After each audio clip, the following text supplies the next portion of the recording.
Cool. All right. So, welcome back. I'm sorry for being gone for the last couple weeks. I had an unfortunate situation to deal with, but I'm back now, and hopefully, this is going to be the start of going back every other weekend, like how we used to do, or every weekend. I'm sorry, like how we used to do. This is, back. We spin that game again.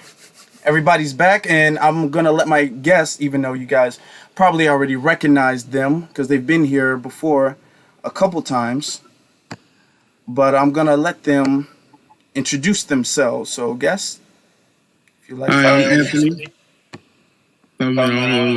This is my third time being on here. Thanks for having me again. Thank you. You get this thing on focus a bit. I'm Dowie. This is my third time being here as well. I missed out last time, but I'm back now. Okay. So, let me start off with the topic of this episode, or I said this episode. Let me start off with the topic of this video, and it is the subconscious white authority. Subconsciously, pretty much everybody in the world has learned white supremacy through osmosis. And that means there's a hierarchy that we automatically, subconsciously fall into. Black people fall into the hierarchy, and that puts us in this childlike position. So we kind of act like the ugly stepchildren of white people, and white people act like our parents. Now, I'm going to bring up an example of this. White people feel that they intrinsically know what's best for black people. Like the parent feels like they know what's best for their child. I don't know why I can't. I'm sorry, guys. I'm having a technical problem sharing this. But white people feel that way. White people and black people... Okay. Why is my computer acting slow? I'm sorry, guys. Black people comply with this. Black people are complicit with this. Black people, if we all go back into the, not too long ago, our grandparents' days, where we were told not to act out in front of white people. We were told to be proper in front of white people, not to make a bad impression in front of white people. We had to, not to say that was a bad thing. You should always try to act your best, be your best. But in front of the presence of white people, you need to be on your best behavior. It's like going to grandparents' house, and you got to be on your best behavior in front of your grandparents, or otherwise you would embarrass your parents. Is it just me, or has anybody else been taught that? When you go to a store, if there's white people, you got to be, you can't speak with ebonics. You have to speak sophisticated and proper, and use proper English. There's no y'all, there's you all. You all are misbehaving, not y'all acting bad. You know what I'm saying? Like, these are the subconscious things that our grandparents taught our parents, and then our parents somewhat taught us, that white people have this hierarchy and black people need to subconsciously comply with that hierarchy. White people don't talk back to black people don't talk back to white people. You don't see black people getting buck and macho with white people like you see them get buck and macho with black people. You will see, and why I really want to talk about this, what really tipped me off, is when I talk about what the things I talk about, and it is offensive. This video might be a little offensive. I might even use profanity. Use some profanity. Yeah, I know, right? It's kind of crazy. Yeah. Damn. Okay, I just said it. Yo. Whew. Okay. Yeah. Okay, but anyway, all jokes aside, when I say what I say, I have people come up, well, you kind of got to tone it down. You might offend some people. You don't want to offend people. It's like, anytime we have to talk to our parents, you know how correcting your parent is one of the most difficult things to do? You almost don't do it because you got to word it in such a way where it's no way disrespectful, because some parents believe that being corrected at all is just disrespect, that they are not wrong, at all, that they don't have to apologize for anything, and that anytime a child tries to correct a parent, that's a child stepping out of a child's place. And that's kind of like how white people subconsciously think, and black people think that too.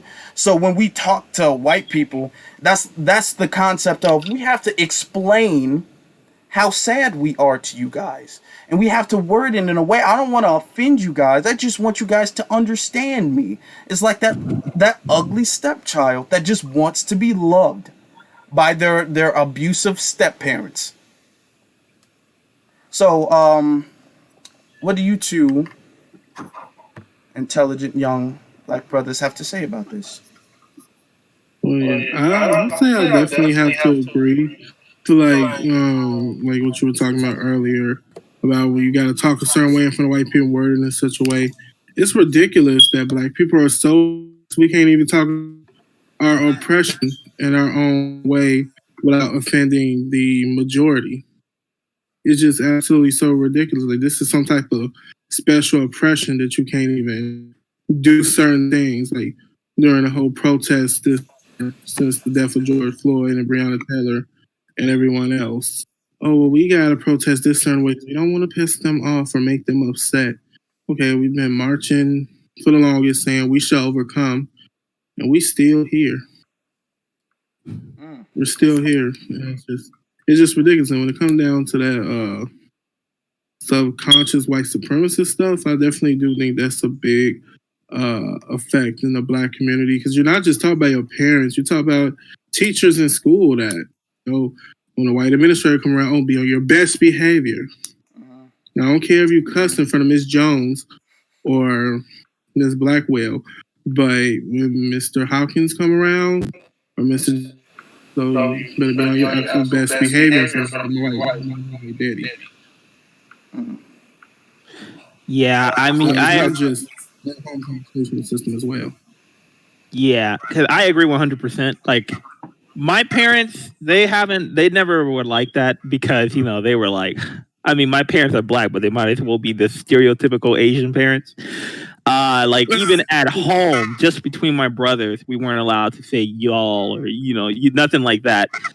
They were super strict about our grammar and whatnot. But, like, that, I can being tell. strict on your grammar. I can tell. Being strict about how you speak. If that's just how you are, that's just what you do. That's one thing. But when I see someone who I know they don't really care about how they speak or anything like that, but the moment they're around some white person and they really like amp up they talk like, "Oh, hello, sir. Good morning. How are you today?" That kind of stuff. That is problematic, and I think like a large part of that came from, like you mentioned, Jabbar, James, that it, our parents learned it from their parents, and so on and so forth. I think a large part of that came from because from the beginning they kind of had to watch how they spoke. They didn't need that unnecessary attention or anything like that. It was kind of like a defense mechanism, but it's not to that point anymore. It's past that, and I think that now it really has it's become from something to I have to kiss up to, not draw attention to myself, to I have to be this way around a white guy or the white man or anything like that, and it's gotten completely out of hand. Mm-hmm. Okay. Now, does anybody remember? Now, I don't think you two are big like basketball fans, like sports fans like that. I know I used to be. I'm not really so much now, but do you guys recall the instance of I think she's a newscaster or interview or something like that, where Lori Ingram, if that's her name, I might be butchering it. Well, LeBron James had said something, and she was all like, "LeBron, you shouldn't be talking about politics. You should just like shut up and dribble." Yeah. Yep. And that is a perfect example of the instance that I'm talking about now. Like how you had a whole bunch of people talking to Colin Kaepernick or referring to Colin Kaepernick as ungrateful. He should just be grateful for the fact that we allowed him in NFL, and he should just be grateful for being a quarterback. And all this protesting and all this Black Lives Matter stuff he's doing is disrespectful. That's that. Now, to say that a professional athlete needs to be grateful. They're really saying you can be like the rest of these Negroes at the bottom, but we allowed you to be better. We allowed you to live a little better than them. So you should be grateful that you're not in the ghetto. Just like, because they never say that about any white celebrity, any white athlete, they never talk about what they don't deserve. It's only black people, only black celebrities do they ever bring up, well, I don't really think you deserve that, or you should be grateful that you have that. They don't say Tom Brady should be grateful that he's a quarterback, or I don't even really know any other white athletes. But like Tom Brady, that's all they got, right? like for real, Tom Brady. Well, they used to have Larry Bird. That's about it. Are there any white athletes out there that anybody can think of? Like when you think of athletes, you think of black people, really. Like, but for instance, they wouldn't bring up that to white athletes or white celebrities.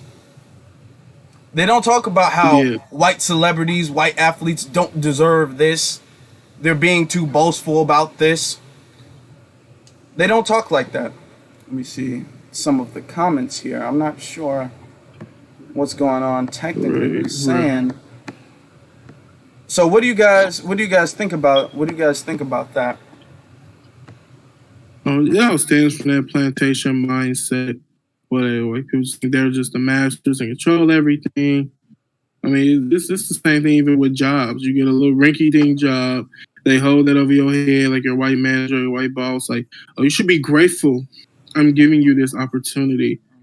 Because they know what our community is and what it stands from, and a long-standing legacy of slavery, and they know their economic status, so they dangle it over our head. So they feel like they can control you with a fine line. You step over that line, they cut you off and try to destroy you economically.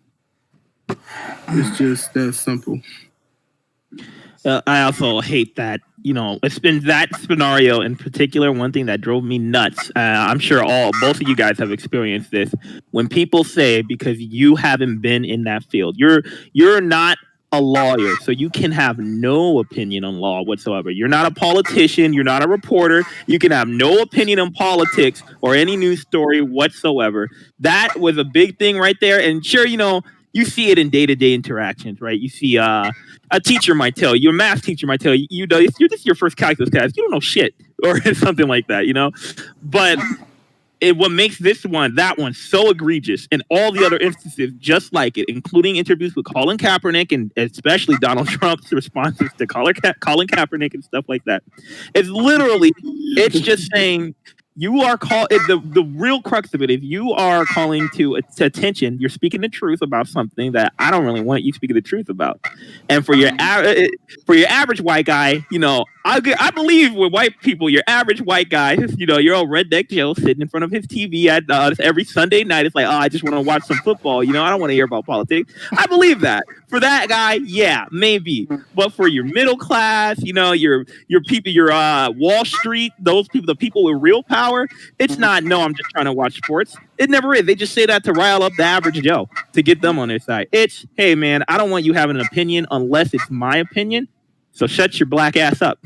It's just like that. And that's what happened with LeBron James there, which is crazy that Laura Ingraham did it to him. Even her own people don't want her. And I'm not just talking about white people. I'm talking about Republicans. They don't like Laura Ingraham. Now, to break that down, I'm glad I'm glad I had this panel. I wish I had my other guest. He should be joining us soon, I hope. But to break that down even further, LeBron James is way bigger than Laura Ingraham. Way bigger in every sense. LeBron, like everywhere, he is known globally. Anywhere he goes, people know who he is. He has more money. He has more success. He has more respect. Laura Ingraham is miles below him, numerably, I guess. Any way you can think of, LeBron James beats her. But she still feels, because of her whiteness, that she has the authority to tell him, hey, shut up and play. Shut up and entertain. That's what you do. You're not in this. That's like, how when you were children and you thought you was a little bit older, like you thought you was like you start to like gain a little bit of intelligence. So you would be in a room full of adults, and they would be talking, and then you just interject with your comments, and they tell you, "Hey, no, this is a child's place right here. No, you don't. You listen. You don't say anything. You speak when spoken to." Or, and I'm glad you brought that up too, it's not the fact that he's saying something, it's the fact that he's saying something that they don't want him to say. It's like I said, parents tend to have a difficult time accepting correction. Now, if he was talking about, I'm kneeling for all the veterans that lost their lives, or I'm kneeling because I'm a patriot or whatever, there would have been no problem. But he was like, I'm kneeling because black people are getting killed. Okay, now that's a problem. I don't want you saying that. So no matter if it was a knee or any other type of protest, they have a problem with what he's trying to say, which is what a protest is, trying to say something, trying to make a statement. So they have that problem. I want to bring up this other thing, and this, I'm probably going to have to make a whole video about this. But we've been talking about the white subconscious, and I want to dive into the black subconscious, and I think this is what creates. Am I on speaker or something? No, not on my end. Okay. Okay. Well, anyway, this is what creates the coon. This is what everybody's been in that class where you have this one student in the front of the class. The second the teacher makes a joke, this student is falling on the floor. This is the teacher's pet. This is the second teacher asks for a volunteer. Oh, here he came at the perfect time. I'm gonna let him get his stuff together. Hello. Yes, hello. Coda, how you doing? How you doing, sir? How you doing? Okay. I was just bringing up the coon mentality, the subconscious coon that a lot of black people have, like implanted in them. Now I'm mentioning the teacher's pet, so to speak, the one who the second the teacher asks a question, they pick me, please, and they want to be the first one in line for every project, and wow, you look so great, Mr. Smith or whatever the hell. The teacher's pet just sucking up to the teacher. And we all have siblings, kind of like the sibling that does the most to be the favorite sibling. The sibling that just, the extra sibling, the sibling that snitches for no benefit at all. Snitches just, mom said you couldn't get a cookie, so I'm telling on you. Just to tell, just telling, just to tell, just to suck up. Wait, so like, what are you like referencing with this? I'm referencing. This is how I'm looking this up. This is how we have black people in our community act with white people. Because the second I say something about white people, I'll have black people be all like, well, black people can be racist too. And what about black on black crime? And we need to fix this. And what about us? Why are you talking about, they like step in between my criticism of white people to defend white people. They'll attack black people in the defense of white people. Kind of like a abused child would attack somebody. Like Stockholm syndrome is exactly like Stockholm syndrome. You talk about somebody's kidnapper, they are like, no, actually, you're the problem. You're trying to save me. I think those black people are mostly like the ones that like they're pretty like ignorant when it comes to racism, like systematically or like any type of racism, really. Because like I feel like those people don't really experience what it's like to be like discriminated against, you know what I'm saying? Or at least they're not acknowledging what it's like, you know what I'm saying? So yeah. I always felt like those people, it's like you could sit there. If it was, I guess it kind of depends too on how they bring it up. Because, if you could sit there and be like, they're like, we need to do this. This is our problem as a community. Then that's when you're like, hey, I love the introspection, brother.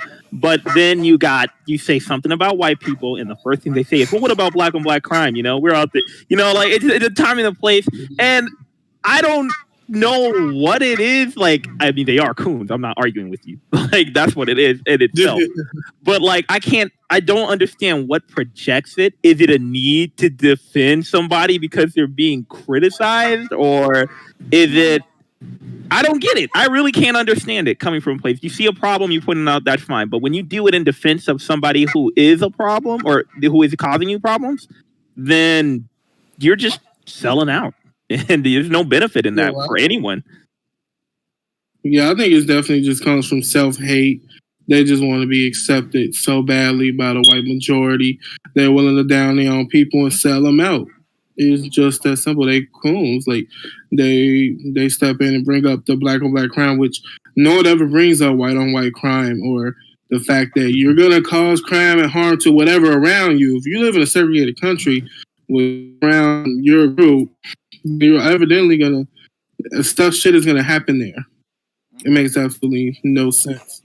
So those people who love to step in every time you say something, like I was just talking to someone the other day who said that, oh, well, I know everyone has racism in them. I'm like, no, I'm not too sure about that. I don't think you know what racism means. Like, how can you be racist if you have like no power? You come from a community with no power, no control of nothing, poor economics, poor political status. How can you cause harm? Like, it just makes no sense. You can't oppress somebody if you're at the bottom of the barrel. Exactly. That's just like the same thing when it comes to like, I'm not even gonna say it. But audience, I feel like people that talk about like, oh, black people like black people can be racist. Like, I feel like I really like they more so talking about like more like a moral thing. You know what I'm saying? But it's just like, you know what I'm saying? Like, if you say something against like a white person, you know, that happens to be racist. Yeah, and, I think it's more so like a moral thing when they try to talk about it. But I personally, I think both matters, but I think the systematic racism matters significantly more. Yeah, because like when you say like you said, when you say black people can't be racist, you know, we're talking about system of power, the ability to use their power to attack and marginalize people based on the fact that we don't. But for other people, when they hear racist, again, talking about the average white Joe or any other race, honestly, any race, it could be any race, you know, they hear racist, they're thinking, well, when I see a black person, I don't clutch my purse tighter and be like, okay, that nigger is looking at me funny. You know, they don't do that. You know, that's what they think is racism. So because they don't do that, they don't think they're racist, which I guess in a sense, I would call that prejudice. And racism is a form of prejudice, but we're not talking about the same racism here, man. That's what the problem is, the disconnect. I feel like that's the thing that people also need to like really like get in their mind is that like being prejudiced is kind of like derived from like being racist. So like it's like I hate when people say that's not racist, that's just prejudice. I hate when people say that. I really. Yeah, I think a lot of people need to understand systematic racism versus regular racism. Because, listen, tell you the truth, be honest, when it comes to black empowerment, I legitimately do not care about personal racism just because, like, say for instance, the Jewish or Asian community, the Jewish or the Asian community. It's a lot of white people who don't like them. You know, they have the yellow peril, and it's always white supremacists who say, "Oh, I hate Jews. They own everything. They got everything." But you can't touch them. Their communities are protected, and they got their economic status up there high. I don't give a fuck if you don't like me. I don't care if you don't sleep with me. I don't care if you're doing the ugliest shit in the world, but you better respect me, and I'm going to have my economics and my political power in order, and I'm going to get what I need to succeed. It's that simple. I don't care if you think I'm a least black creature or whatever, but you can't speak on my name. You're not going to touch my community. You know, wasn't it earlier this year, way earlier in the year, some Republican, it could have been a House member, it could have been a senator, it could have been a couple of years ago, was talking about how Jews are plotting to overthrow America with their weather control machines. I can't remember. I remember that. I don't remember the name. Jews are trying to overthrow the government with a weather machine. I remember that. That was a real person who said that, and he was being super serious. Yeah. Racism makes you stupid, man. Now, okay. Now, I gotta mention this too, because I don't necessarily, even though I don't feel like racism is. Here's my thing. I don't, and I make videos, and I put these videos on the internet for literally anybody to see. Anybody can see it. They can save it. They can take a screenshot or whatever, and I'll back up what I said. If I change my mind, it will state, oh yeah, I thought that way, but I changed my mind. But for the most part, I haven't changed my mind on anything I've said, not in my videos. I'll back up what I said. I do not care about any non-black person's opinion as far as black empowerment is concerned. And I do not care what they think about me. I really don't. I don't care about non-racist white people. I don't care about what you have to say. And I will stand on that. I'll let you, I don't think, now let me state this too, because I've been told this. I do not believe 100% of any group of people act the same way or believe the same things. I don't think that all black people act the same way. I don't think that all white people act the same way. I don't think all men act the same way. I don't think all women act the same way. I don't think all people act or think the same way just because they're in a group. Now, that being said, I know there's not every white person in the world is not a racist person. However, I'm not one to really care to listen to non-racist white people. We have to, and that's that subconscious thing where we still want to be accepted. That's why we want representation, and that's why we want to have conversations. And I saw this one video where this black dude was having a Black Lives Matter conversation with Blue Lives Matter. I guess there was a white cops and it was a black guy, and he was talking about, well, this is why we feel this way, and I understand what you guys are going through, but you have to no, ain't no more of that. I want you to understand this. I want you to understand that you don't understand that beating me in the head with a baton hurts. You don't understand that killing my children hurts my feelings. So let me convey my feelings to you in hopes that you will have some sort of sympathy for me. That's like a child going to their parent like, well, we haven't really hung out in a while, and I kind of feel like you might not like me that much. That's that low self-esteem mentality that black people have to other non-black people, not just white people, but non-black people. And we really need to stop doing that. That's that ugly stepchild syndrome that we're going through. To explain, you don't understand that racism is bad. So let me explain to you. Being racist is bad, and it hurts my feelings. So please stop. That ain't no more of that. Ain't no more of my feelings hurt. They don't care about your feelings, and I need black people to understand that.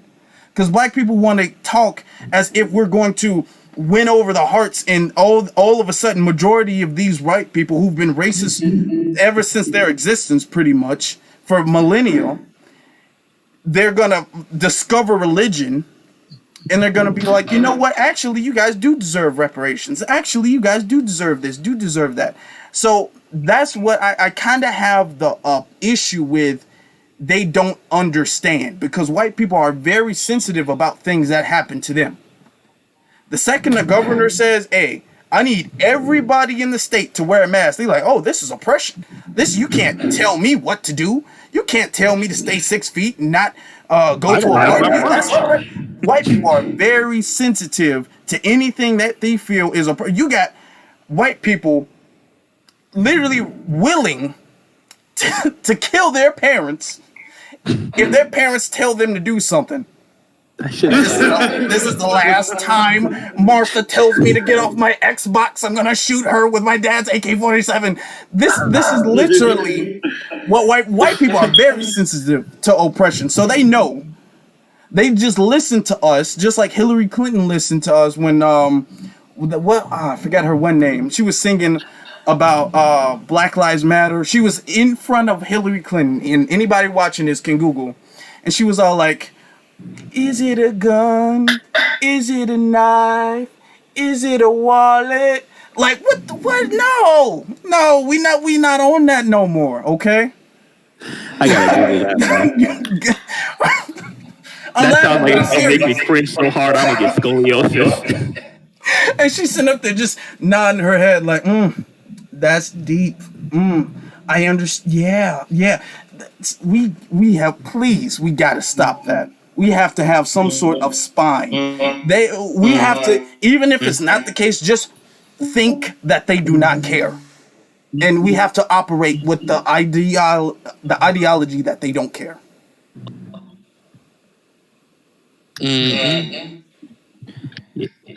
I can't disagree with that. I mean, like that approach might work with some specific individuals who were being individuals, but the problem is you're giving up when you do that, especially when that seems to be your main source of your main weapon. You are literally yielding all the power you have. Any leverage you had, that's gone. You've already made. That's like when an animal shows its belly. Like when your cat or your dog shows its belly. That's submission right there, and that is not what this is about or what we need. You kind of gotta go to the head. You gotta become the lion, not the gazelle. Yeah. Right. I mean, that makes people have real lack of respect. So let's look at us like we like harmless idiots or something. Now. And power concedes nothing without demand. Power concedes nothing without the demand. That needs to be on a t-shirt. Now I wanna mention something to you too. I wanna mention this and then get your opinions, and I'm gonna open up the telephone line. I'm gonna have people call in if they want to. But we also have a problem, and this doesn't just extend to only white people. This extends to pretty much any non-black person, where we feel we need an alliance. It's like black people are like Cinderella, white people are the abusive stepmom or whatever she was, and then there's the ugly stepdaughters, and that's everybody else. Everybody else, the ugly stepdaughters. They're not. And this is mean, but it's the truth. We have a thing where we're all older siblings here, right? How many times have we done something or we gone somewhere and our parents made us take our little siblings? Like, oh, you got to get off the game. Give your brother a turn. Oh, take your sister. Oh, do this. And you don't want to, but they're looking like, can I come? I'm telling. And then they tell their parents and they're like, take him. And then now you got to take him. That's happened to me several times. That's how black people act with non-black people. Like, we need you, big bro. We need your help. We's just too dumb to do it by ourselves. We need an alliance. We need some help. We need the Mexicans. That's how we act. Okay, and I want to bring up, everybody knows Juneteenth, right? It was a huge thing this year. It was like trending more than it ever has before. There was a post, and you guys can Google this as well, where they like put up a flag, and they put up a Black Lives Matter, the Black Fist R thing, and they hung it up, but they had a transgender, that like the transgender colors in the background, and then right under that they had the rainbow flag under that, and they hung them up like they're a part of the same thing. They hung the Black Lives Matter and then like the all Black Lives Matter or Black Trans Matter. They hung that up, and that is the problem with us letting other people into our stuff, because we're desperate and we want everybody else's acceptance. We want everybody to be included in our stuff. It's like we're the lame. You know how you move into a new neighborhood and you go to a new school and you don't have any friends, but there's the cool kids over there and you really want to be their friend. So if they say, "Hey, what you doing?" You'll oh, we're doing this. You want to come? You want to come? You're always inviting people to your stuff. It's like a party, and you kind of think that nobody's gonna be there.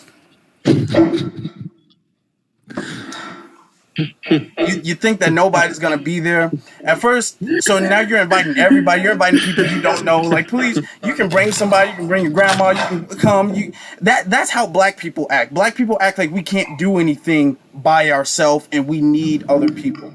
And what I said about the LGBT, Black Lives Matter, all that stuff. Not that there aren't any black LGBT people. But when you say Black Lives Matter, that's not excluding any group of black people. It's not straight Black Lives Matter. It's just Black Lives Matter. That's not excluding anybody. So the fact that you're including Black Trans Matter, that is exclusive when you include that. And when we let other groups of people in, they start to change up the program that we have going on. It's like that one, anybody... This would be a good reference. You guys remember the first Rush Hour movie, right? Yeah. Remember how when Chris Tucker, he was in the car. I forgot his name. Connor, right? He was in the car. And Jackie Chan jumped in the car and they were driving. And then Jackie Chan changed the radio. And then he looked at him all crazy, like, don't ever touch a black man's radio, and then changed it back.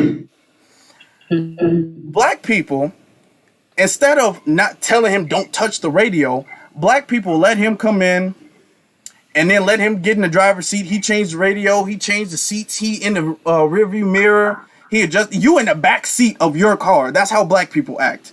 Anytime we include people in, we find our way in the back seat of our car, in our programs being led by somebody else. When in all actuality, we need to stop letting them in the car. The second they in the car, can you turn the heat up? Actually, no, you can get out. We don't need their suggestions. We don't need their opinions or nothing like that. They not gonna be the face of nothing. They're not gonna be nothing. If you can I'm hungry. Well, you can walk. Ain't no black people invite people in, and then we act like we're the guests. We're trying to make other people comfortable. We don't want other people to be uncomfortable in our house. Other people to be uncomfortable in our car. They don't let us in their car. I'm going to bring up a situation a lot of people don't know about. Earlier this year, you know how Chicago does St. Patrick's Day, right? It's a big thing. There was supposed to be a parade. Now, COVID stopped this, but there was supposed to be a parade during St. Patrick's Day. And it was a woman who was supposed to be singing. And she was scheduled to sing, and they fired her like a week before because they found out she was LGBT. And they was all like, you know what? You're not going to crowbar your LGBT stuff into this is about Irish people, not LGBT. So we'll find somebody else. They straight up told her, no, we're not letting anybody else into this. Jewish people don't like, you know what? Let me get the Muslim community. Let me get the Christian community to see what they want for Israel. They don't care. They do not take any opinion polls about Israel or the Jewish community at all. Black people are the only people who are like, well, you know, we gotta let them in. We have to. We don't want to hurt anybody's feelings. You know what I'm saying? Black people really need to stop doing that. We really need to stop doing that. Anybody have I'm gonna set up the calls in a minute. Anybody have anything to say about that? Yeah, when your Rush Hour reference. First off, I was just watching that movie this morning, so that scene was fresh in my mind. But two, I feel like I agree 100%. It's because a large part of why they come. Sure. Allies help, and that's why we let them in. But then we just kind of let them, like you said, they get in the driver's seat. So you got a white guy in the driver's seat. You got a lesbian in the passenger seat.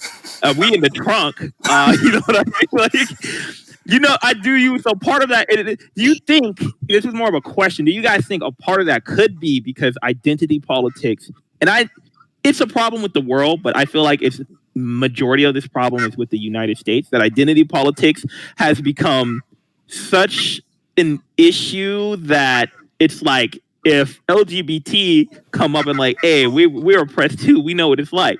You can't go. No, you don't.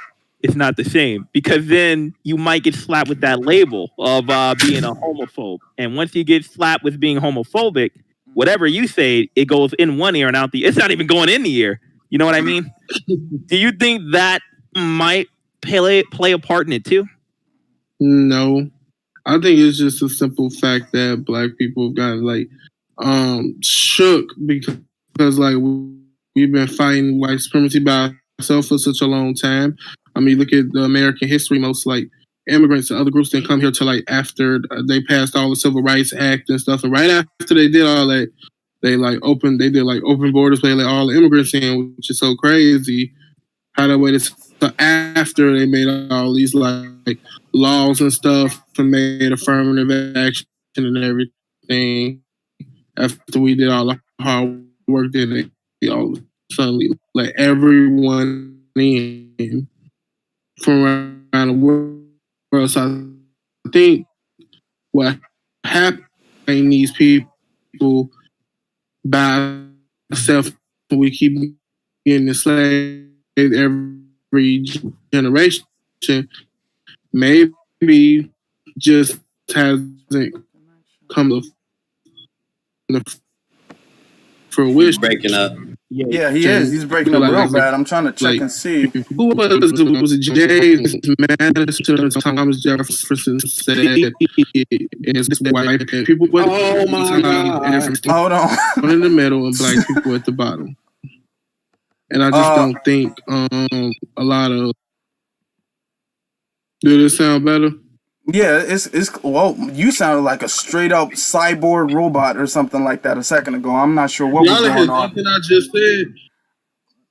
No, Bits we were and pieces. hearing it, but it was like it was really choppy. It was pretty like choppy. I don't know. Just like summarize what you said. Yeah, just okay. Okay.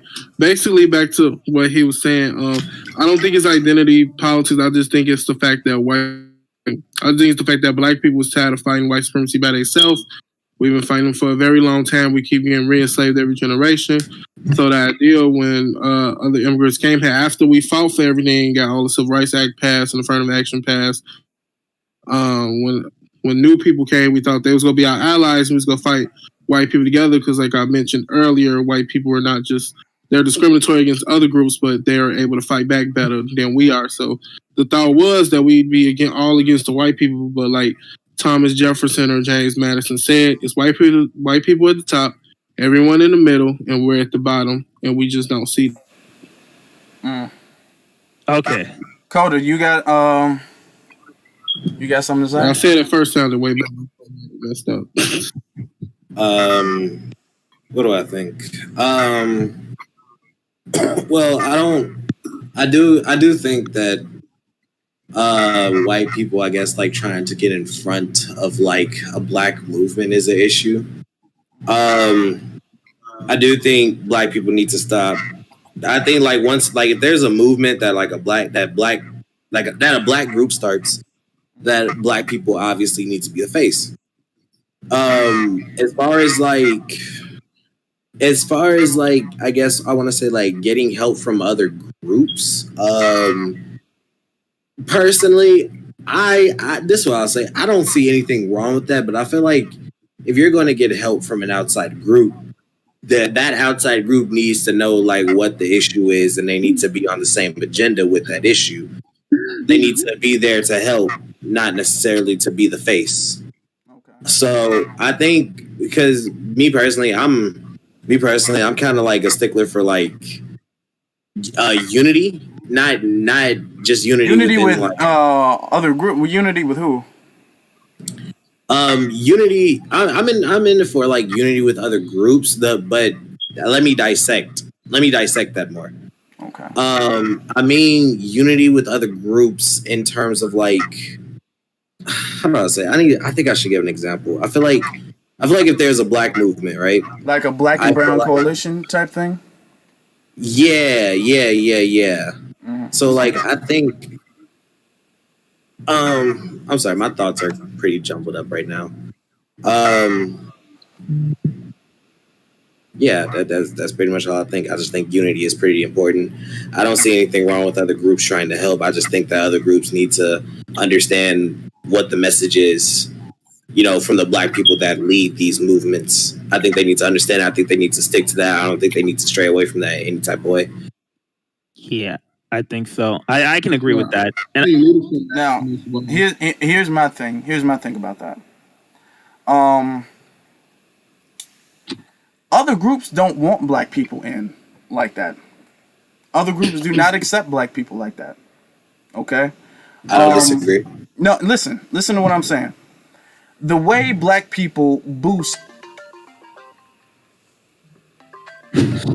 the way black people boost non-black groups, non-black people. Let's take, for instance, Eminem. Let's take Eminem for example.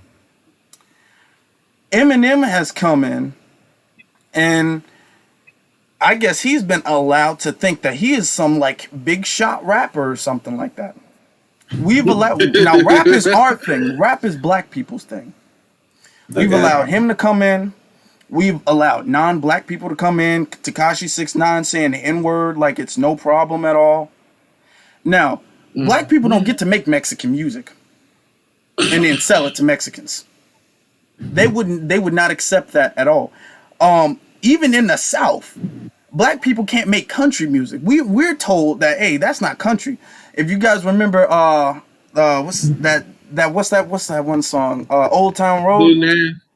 Yeah, he made that song, Old Town Road, right?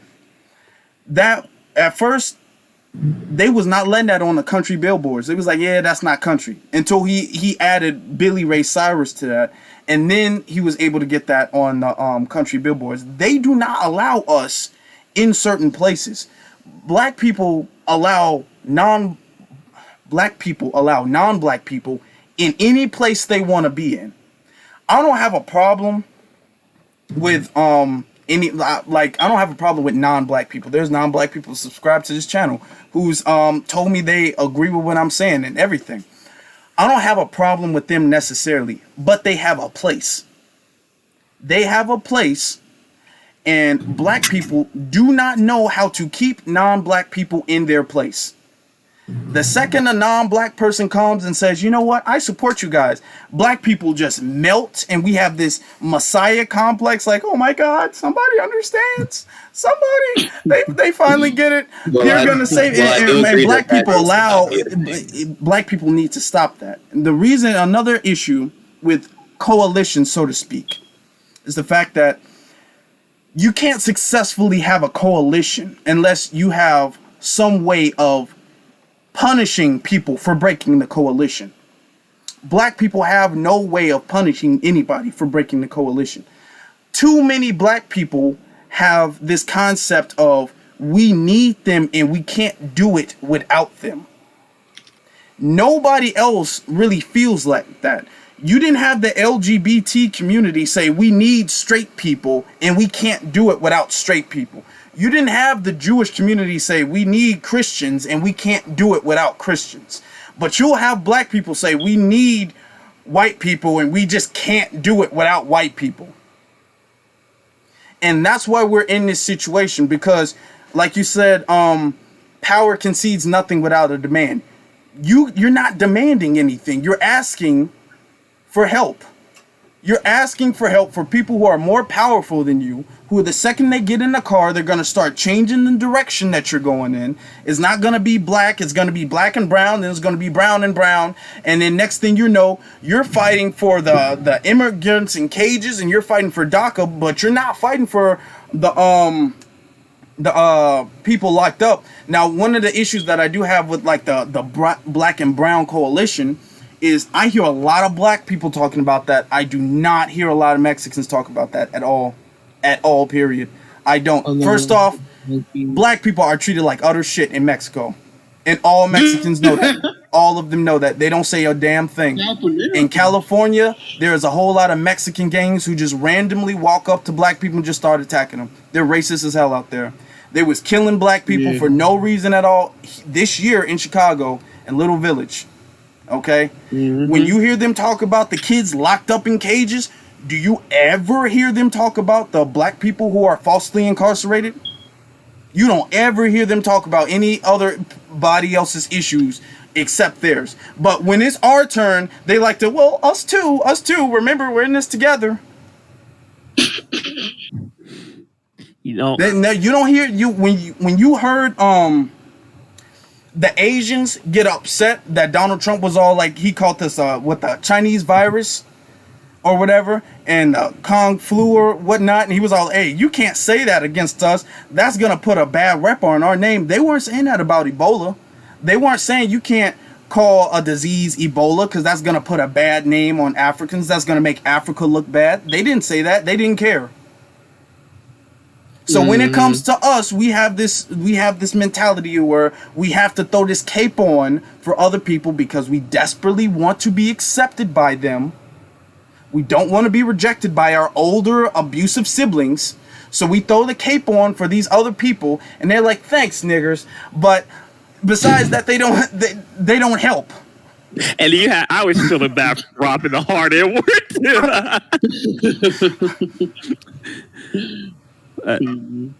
So yeah, not that I have a problem with individual non-black people helping, but I think that alliance is the last thing that we need. We don't even have a code right now to form an alliance because everybody else has a code. They have a code of conduct. Black people are just trying to get people on the code of conduct that we need to be on, and we're talking about we need an alliance. No, we need to clean house first. Yeah. That's like feeding the homeless and you got kids in the house starving. Yeah. Can't really argue too much with what you said. Now, you can say your last thing, but I want to say this one quick. I'm opening the lines so people can call in. So the number is 815-264 4163. That is Dawi, since you're in the chat, can you type that in the chat, please? Was it 815-264-4143? Yes, it was. All right, I got you. Okay. So if anybody has anything to say about what I just said, they can feel free to call and speak to, if they have a comment or a question, they can call and feel free to say that. But okay. Cody, you were going. Go on. Before about I get what I was about to say was it didn't have much to do with the Dawi, you put it in the chat? Yeah, I put it in the you're talking about your stream chat, right? Yeah. Yeah, I put it in there. Okay. What I was about to say didn't have too much to do with the overall message about it. You've known me for a minute, and I think when the last time you were over here, I think we were gonna go see, I can't remember what movie. You know, I can't stand when people worship Eminem, dude. What movie was that? Oh, I remember you because you were real mad about Eminem.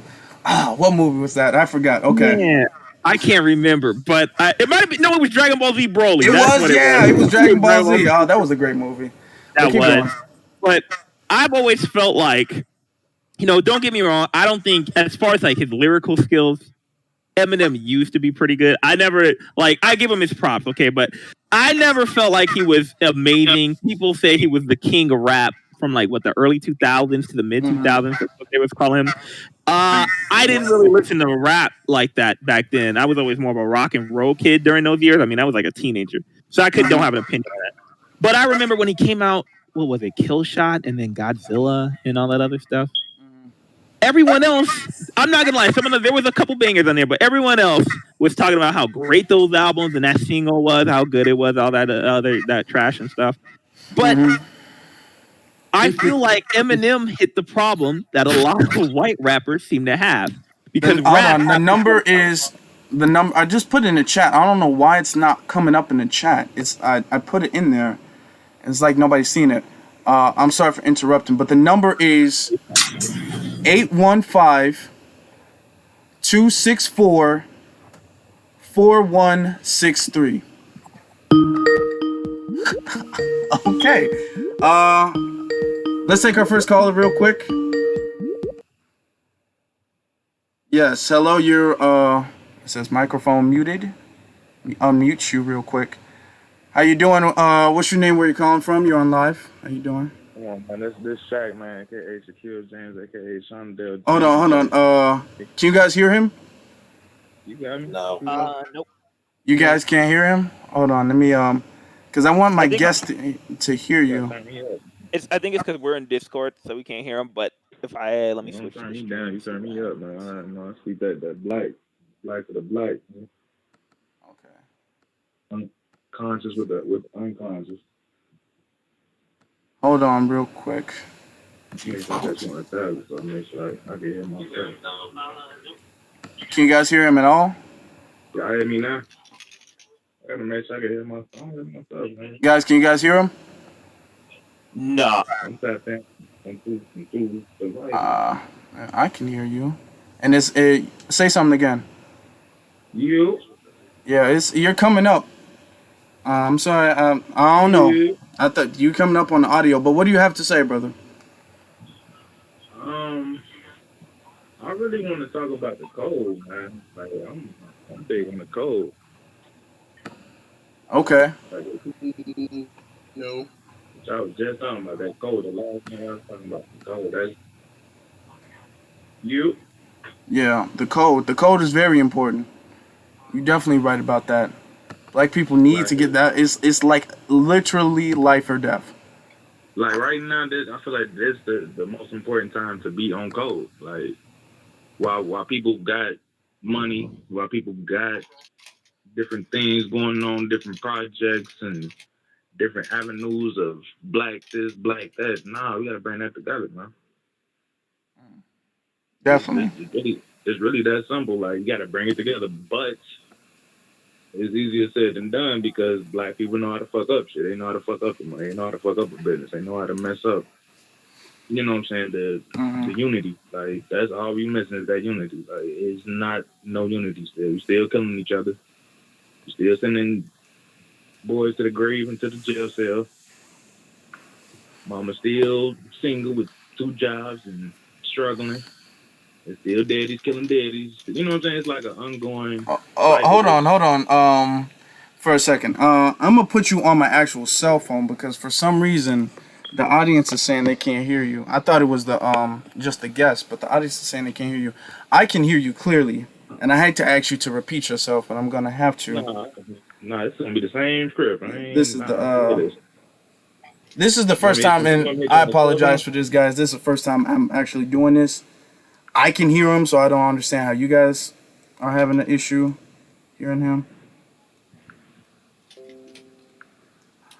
Come on. I don't drop these jewels at a time, so I need to,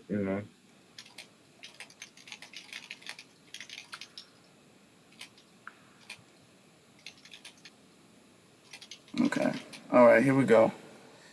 Skip. if not, I can hit your personal phone. Yeah, Can do that. I really, yeah, you can do that this time. I'll figure it out for the next time. Okay. This is a trial run, man. We working it Yeah, out. we trying. Kind of Mhm. got messed up, but yeah, just hit my personal line and I'll put you on speaker for you to talk. But anyway, Dowie, what were you saying about Eminem necessarily? Hang up I now. felt like he embodies a lot of white rap. I love Logic, but Logic he kind of has this problem too, and he's half white, so that's why he kind of has this problem. Just they for rapping has to come from your experiences, right?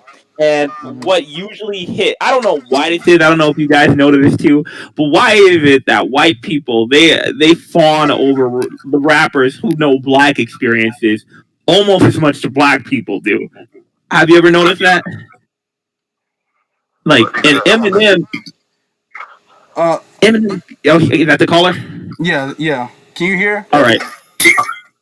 I want to chime on what he's saying in a way. Like I ain't really get the whole grips of what he was saying, but Eminem is a prime example of the rap thing. He's the god of rap, quote unquote. Yeah, He's people Whoa. put him on the.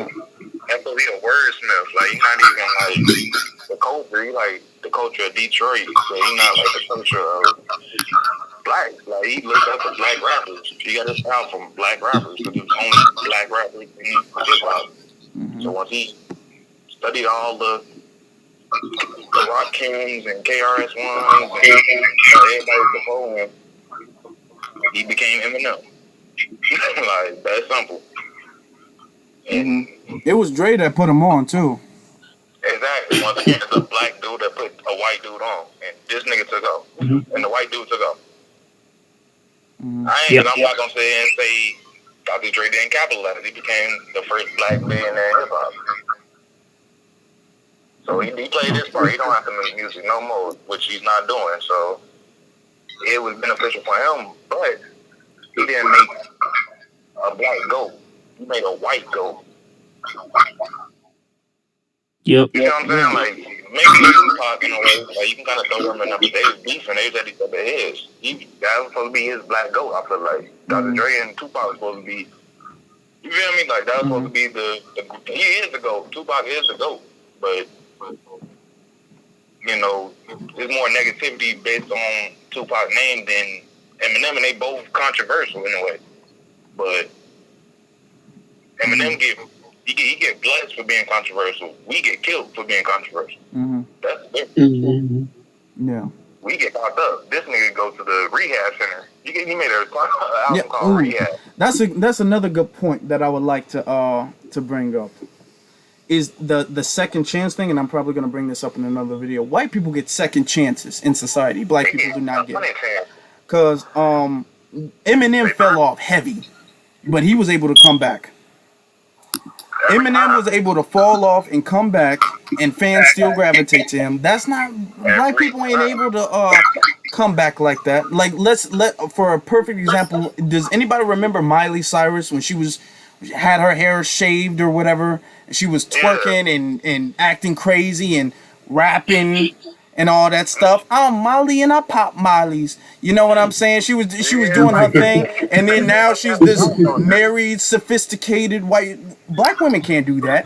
You can't go this ghetto trash and then say, "Oh, I was young, I made a mistake." Black people don't get to make mistakes. No, you got to live, you got to stand on it. So You know, look, in the beginning of your career, you got to be ghetto trash to the end. Like, you got to be Nicki Minaj till you you can't Minaj no more.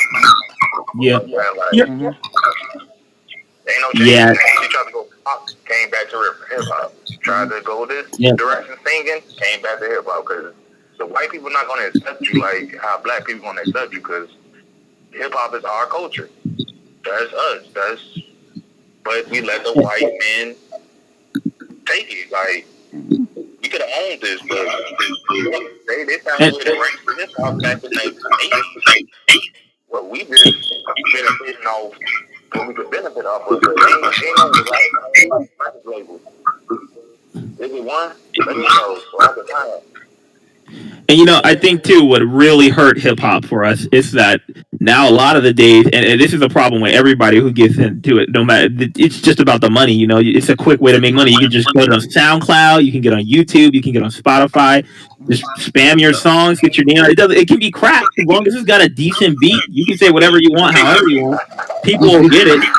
Especially these white high school and college kids will start eating it up, and now hip hop is just that much lower. The bar has just been dropped that much.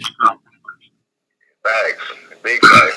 That's the shit I said earlier today. Like, I was telling one of my partners, like, we trying to work on some music, but he said the same shit you just said. Like, and verbatim, like, you got all this free stuff, like SoundCloud, this free apps, free this, free downloads. Like you say, people just trying to make money off it. Like, literally, you just saying, like, man, I'm trying to do this, invest in this, so I can make more money off rap.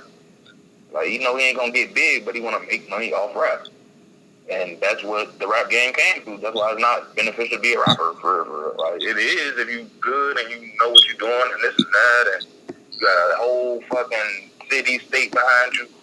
But here come the blacks. Once you got a state behind you, here come the hate behind you. You got 100 people with you, so 20 of them that's gonna hate. Facts. Instead of everybody else loving the woo. Hey, you know, he putting on for Chicago. No, we rather shoot you. We rather kill you. That's a shame. Instead of, like, damn, putting Chicago on the map. You know what I'm saying? Like, so everybody could get some of this cake. Everybody could get the vibe, but we shoot the pot. We shoot the shelf. You know, we shoot the shelf, but now we ain't getting no more pies. We just getting crushed. You know, hold on. One of the things that black people have, we hear this crab in a bucket mentality, right? Yes. We have this crab in a bucket mentality, and that stems from subconsciously having this ugly stepchild disease. With the we have a white mommy and white daddy disease, and we feel like we're the ugliest. You know how when you're the youngest or the weakest, and everybody's bullying you, you get bullied at school, you get picked on at home, and you can't release your anger out on anyone stronger than you. So you'll go and kick a cat or something like that. You go around fucking with animals. You'll try to do something to make you. Your white people do it just for fun. They be like, let's kill a deer. But you know what I'm saying? But we have that, and because everybody else is above us, or we are told to believe that everybody else is above us, we can't kick anybody except other black people. We have this crabs in the bucket mentality because we're bullied. Black people have been bullied, and we don't. It's like, okay, it is a layered thing. It's the fact that I want to be. I'm kind of complacent with being at the bottom, and I've internalized that with, well, I'm black, I'm supposed to be at the bottom. But when I see a black person not at the bottom, then that will make me insecure about myself. So now I don't want you to be any better than me because it makes me insecure about what I'm not doing. I don't care if a white person's better than me because a white person's supposed to be better than me. But I can't let a black person be better than me because then I don't have an excuse to not be on his level. So I have to bring him down. He has to be here with me. That's sick. You know that's sick, right? That's like that's a disease, right? Yeah. And that's a disease that's implemented in our DNA, not us, but like us as a people. Mm-hmm. And we don't know it. Like you go on Facebook, right? I'm not even big on Facebook, but I'll be on Facebook. Don't care a lot. I'll be on there trying to see what, literally trying to see how these. I got a lot of females on my Facebook page. Mm-hmm. Not just because I'm here to talk to them, but I really want to pick their minds and see what type of activities are y'all up to. Mm-hmm. Like y'all, and I see a bunch of trash. Like, oh my God, girl, it's time to go out pop bottles. Next day, oh, I'm sick, I'm never drinking again. The next day, oh shit, what liquor store is gonna go to? Short videos. You got a handful of, conscious women that's, pushing the agenda, the right agenda, but you got out of 10, or what, 2 out of 10, you got two conscious, the rest just lost. Mm-hmm. And that's how I'm just gonna call them, like they lost. You know what I'm saying? They not reading books. Once they get out of high school, they want a CNA degree. They want the little, the scrubs, the little uniform. Mm-hmm. They want to, find a little drug dealer. They want to, what else? It's another one I'm missing. Find a drug dealer. Or just sell pussy on the side or something like that. Like, not even selling it, but just wasting guys' time. Wasting good guys, bad guys' time, scammers. Like, they don't have no direction. They ain't got no guidance. That's why I'm like, with black men, that's when we got to step up. You know what I'm saying? Because it's a nice amount of black men out here. It's a nice amount that's locked up, but it's still a nice amount that's not locked up. You know what I'm saying? Then a lot of black men get bad reps. All black women. Y'all notice that? Like, when you hear domestics and shit like that, that shit don't be shit but an argument and probably a punch in the wall. And then you going to jail because she thought she was going to get killed or something. You thought she was going to get beat up. Like, she probably did. Like, she probably entertaining niggas, probably cheated, probably, you know what I'm saying, on some catty stuff, and you gotta go to jail. Your white daddy's trying to come pick you up and take you to Cali real quick.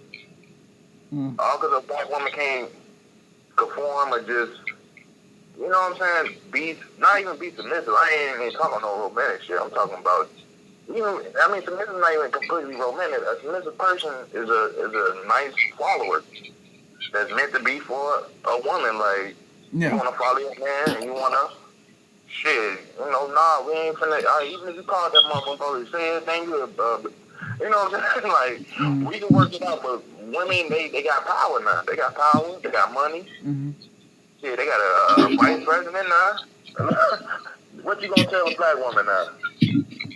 If she got more money than you, she can call the police at any time about anything, and they not gonna take your side, brother. You know what I'm saying? And once you get removed from the house, she gonna call your real brother. She gonna call your cousin or some shit, one of your homies. Tell his ass come on through, shit. You know, beat the cat up. Now it's like, okay, once you get over that, once you get over this, my homie bust, you know what I'm saying, busting you down and all that, and you call me back, and I find out again, like, this is how this shit works. This is a cycle. I don't even know. This is funny. I come back. Now I know you didn't, you know what I'm saying, you can ask us, my homie, he on Facebook bragging about it, you can fuck my girl. This is what I see on Facebook. I'm literally just talking about Facebook. You know what I'm saying? I get back, you finally let me in the crib 2 days later. I even just mess around with my man. Now I gotta whoop my man, then they kill him, slap you for real now. So you getting a domestic, a murder, and you hear me, like, that's a body dead, that's a dead, something like that, a father gone from the home. He got a charge, he can't get a job when he get out. And while the woman was reaping all the government benefits from the person on the side, probably got a little part-time job, he getting all the money, ain't breaking no bread. But I tell her she ain't got it.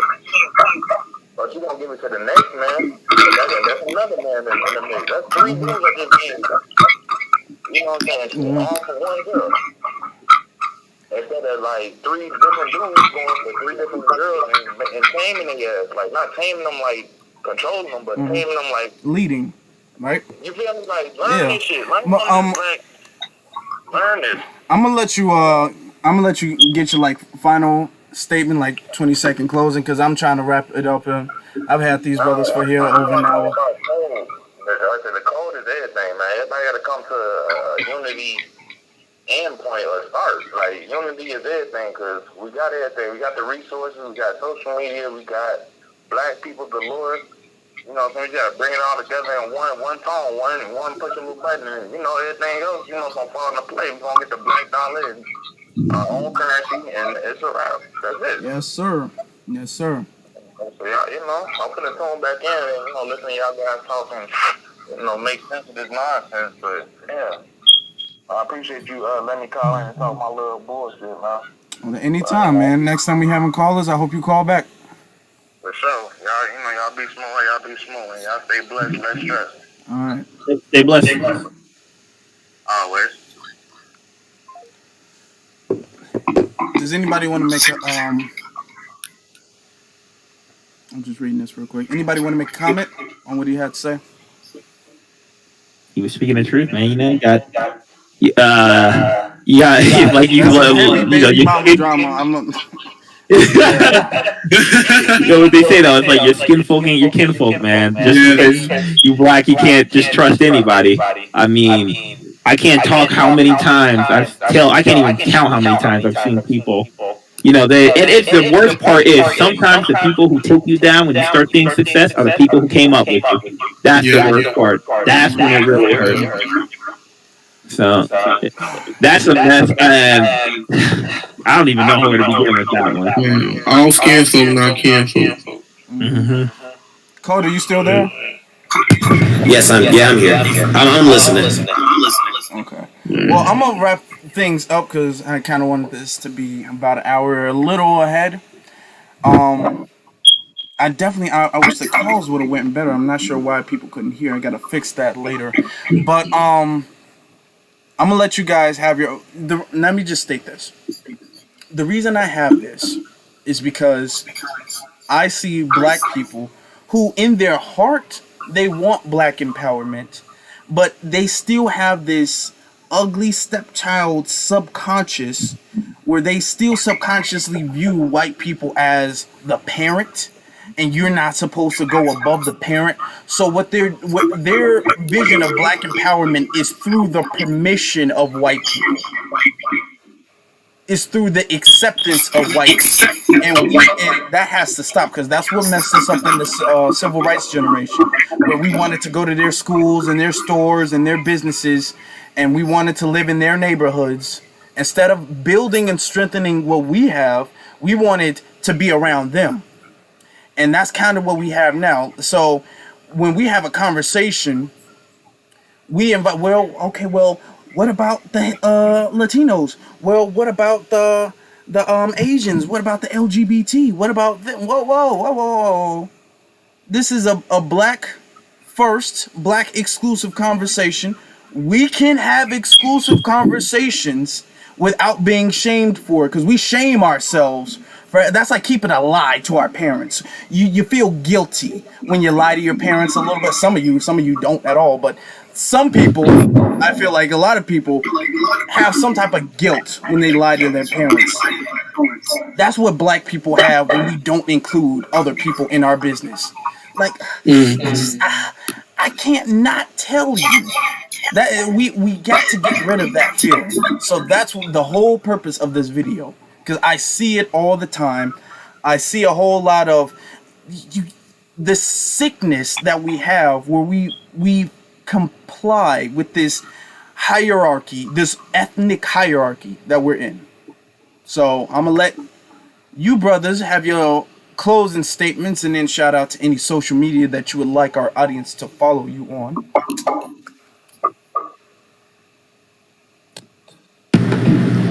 Okay, I'll go first.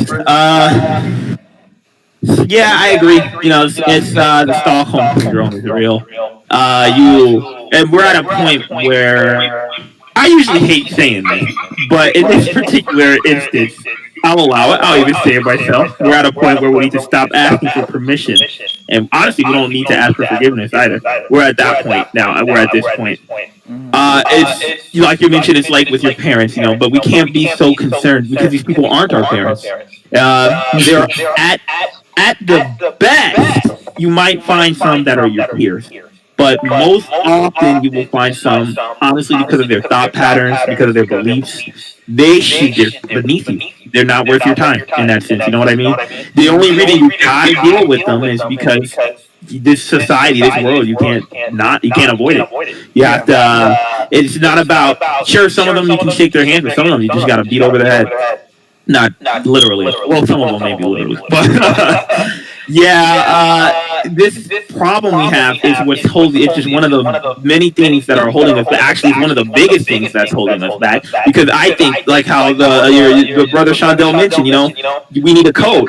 How can you have a code when everybody's too busy trying to please their white boss or their white politicians or Mr. Joe Biden? Somebody, which is what he explained. Exactly. Black people are willing to get over on other black people, but they don't have that same energy with anybody else.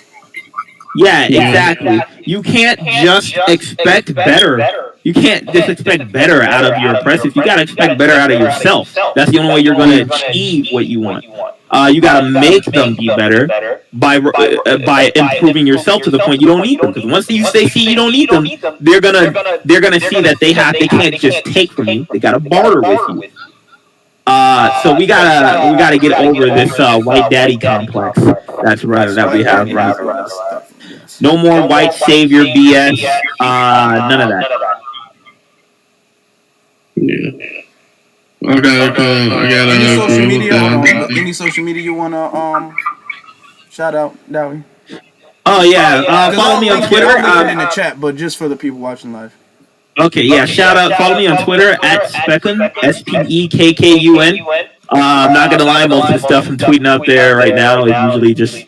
I really hate Democrats, man. So that's where most of my energy is at. This shit talking Democrats, shit talking Democrats, and playing League of Legends. That's about it right now.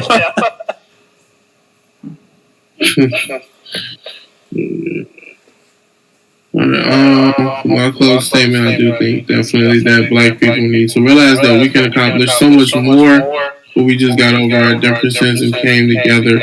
We're trying to look for acceptance from other groups, especially from white people. And we can done so much throughout history. Am I breaking up again? No, you sound fine. Okay, good. Yeah. We've done so much throughout history. We got through slavery together. We fought segregation and built and made the strongest nation in the world bend to our knees. We can just keep that same energy and use it to fight for shit that actually matter, like reparations or what I like to call Black economic empowerment. We can get so much done. Like I mentioned earlier, I don't really care about individual racism. We just need to really crush systematic racism, and we can get so much done. We just quit trying to look for everyone to help us, because all they do is step over us.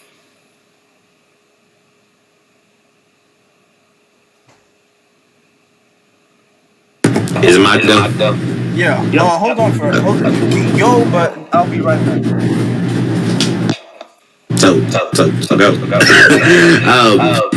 Okay. So I think the only thing I want to say is I feel like that a lot of Black people just need to.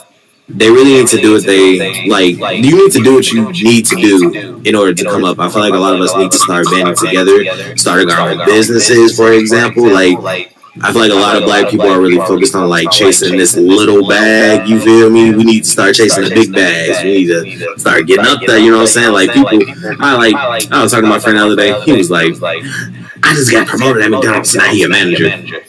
So I was like, oh, okay, cool, bro. He like, I'm finna get an apartment, this and that, and I'll be decent for a while. Like, you trying to make your life off McDonald's no more? He was like, I mean, maybe. You gotta do what you gotta do. So I was like, yeah, but man, you gotta shoot higher, you feel me? You know what I'm saying? That's what I'm saying. Like, Black people, we gotta stop chasing the little bag. Come together, y'all, so we can get the big bags. So we ain't gotta worry about no oppressors, you know what I'm saying? Like, because oppressors, they oppress.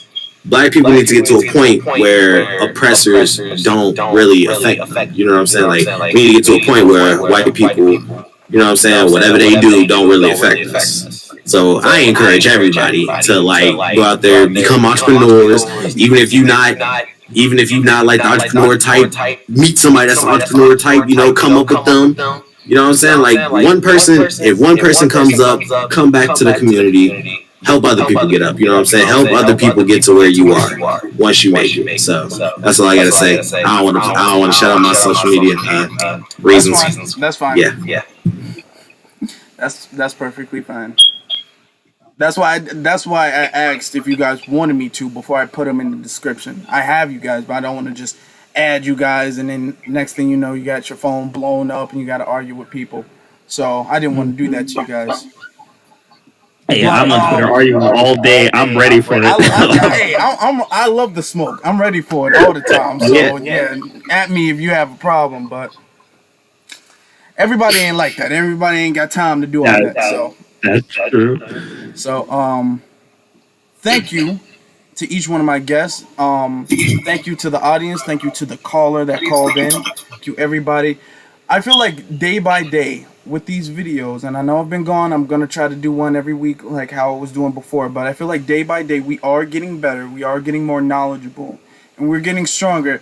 White supremacy was not built in a day. This system was not built in a day. It will not be destroyed in a day. This is gonna take a while. This is not gonna be, white supremacy isn't gonna end in 2020 or 2021. Well, it's gonna take years of consistent fighting. Okay?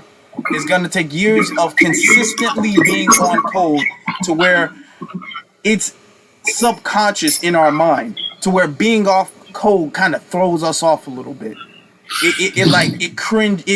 We cringe when we see black people off code. That's how deep rooted it needs to be in us. So with that being said, good night everybody. See you next week.